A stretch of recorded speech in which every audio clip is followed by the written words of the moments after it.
manipis yung balat. Ito yung mga normal na kinakain natin, di ba? Ito naman yung ginagawang juice talaga. Yung makapal yung balat. Sometimes we eat orange. Yes. Orange a day keeps the doctor away. Aba. Kagaling ah. Sarap oh. Sobrang sarap. I mean, ang tamis.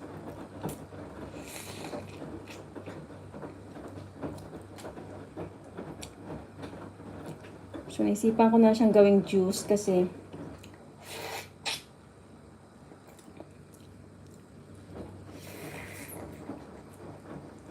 grabe ang tamis. Ang tamis nitong maliit. Wala akong masabi. Sobrang tamis talaga.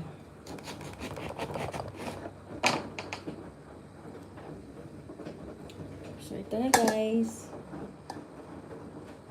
Ang ating orange juice.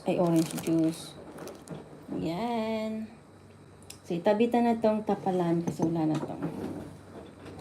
So, ito na. Nagawa na tayo ng orange.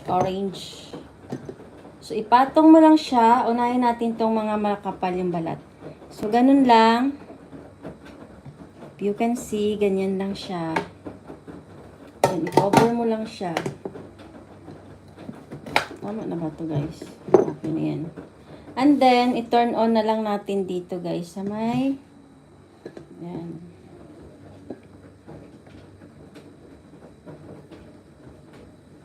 Orange juice.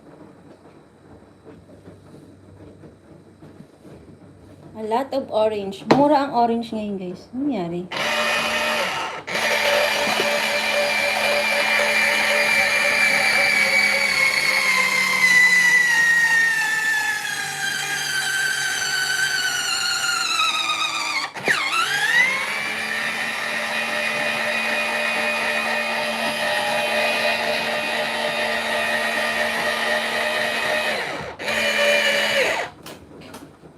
Oh my goodness, that's so loud. You only see orange. So, idiretso na natin siya sa basurahan to. Oh, ayan siya, ang finish niya. Yan. Simot na simot. So, okay naman. So, next tani, yun lang talaga, isa-isa lang ang kanyang makaya.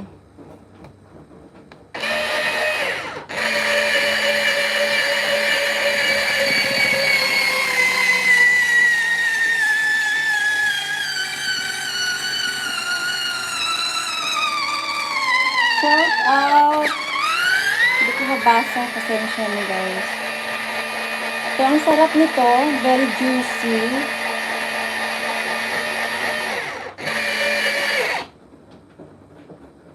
Yan, tapos na.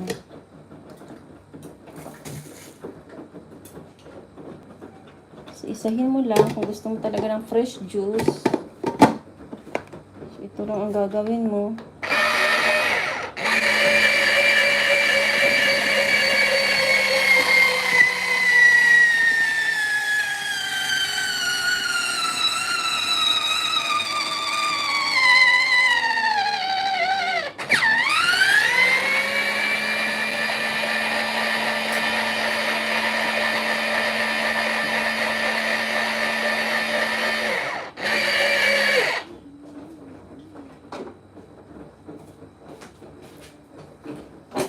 Ayan.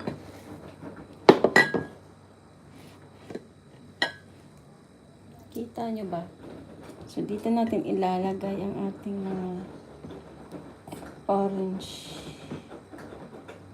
Para makita ba? Ayan.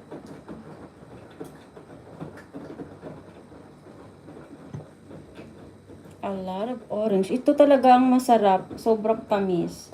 Ito medyo maasim kasi ito guys eh. So haluan ko siya ng medyo orange talaga kasi masarap yung orange na to, matamis. Okay guys.